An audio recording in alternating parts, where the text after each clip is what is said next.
नमस्कार. स्वाभिमानी TV news चॅनलच्या बातमीपत्रात आपलं स्वागत. मुख्यमंत्री कार्यालयातील अधिकाऱ्यांनी धुळे तालुक्यातील फागणे गावात राबविण्यात आलेल्या समृद्ध पंचायत राज अभियानाची केली पाहणी. मुख्यमंत्री समृद्ध पंचायत राज अभियानाअंतर्गत धुळे तालुक्यातील फागणे गावात दिनांक 17 सप्टेंबर ते 31 डिसेंबर दरम्यान माझे गाव समृद्ध गाव मुख्यमंत्री समृद्ध पंचायत राज अभियानातून एकजुटीने गाव सुंदर फुलूया हा उपक्रम राबविण्यात येत आहे. एकात्मिक बाल विकास विभागामार्फत अंगणवाडी केंद्र डिजिटल करण्यात आले. स्वच्छता मोहीम राबविण्यात आली. कर वसुली, ग्रामपंचायतीची सुधारणा, पालक मेळावा घेण्यात आला. दरम्यान या मेळाव्यात 20 प्रकारचे स्टॉल उभारण्यात आलेले होते.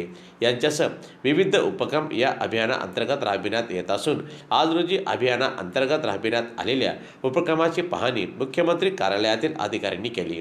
दरम्यान यावेळी त्यांच्यासोबत फागणे ग्रामपंचायतीच्या प्रथम लोकनियुक्त सरपंच विद्याताई नागराज पाटील यांच्यासह ग्रामपंचायत सदस्य उपस्थित होते.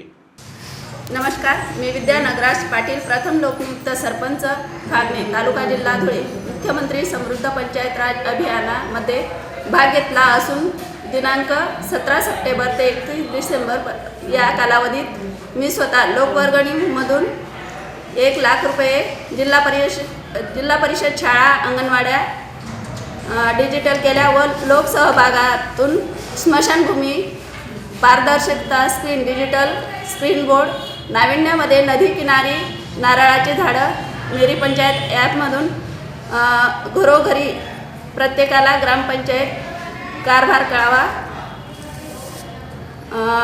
गावात नागरिकांसाठी शुद्ध पाण्याचे आरो फिल्टर बसवून गावातील लोकांना पाण्याची सोय केली. तसेच लखपती दिदी गावातील महिलांना प्रमाणपत्र वाटप केले.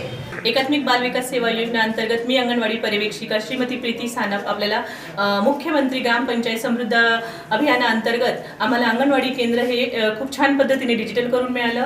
या गावामध्ये अंगणवाडी सेविका आहेत, 14 अंगणवाडी सेविका आहेत, 14 मदतनीस आहे आणि महिला बचत गट यामार्फत आम्ही इथे एक पोषण आहाराचा मटका तयार केला. त्याच्यानंतर पोषण अभियानाअंतर्गत जेवढे काही कार्यक्रम राबवले जातात त्या संदर्भात आम्ही आरंभाचे स्टॉल लावले होते आणि त्याच्यामध्ये 6 महिने ते 3 वर्षाच्या मुलांसाठी आम्ही सुरुवातीचे जे क्षण आहे मुलाचे त्या संदर्भात आम्ही इथे पोषण आहाराचे स्टॉल लावून आणि जे काही विविधता होती अंगणवाडी मार्फत ज्या ICDSच्या सेवा दिल्या जातात त्या संदर्भात आम्ही कामकाज केलेलं आहे. आणि आम्हाला यासाठी ग्रामपंचायत मार्फत सरपंचताई तसेच ग्रामपंचायत जे कर्मचारी त्याच्यानंतर सदस्य या सगळ्यांची आम्हाला खूप मोठ्या प्रमाणात मदत झालेली आहे.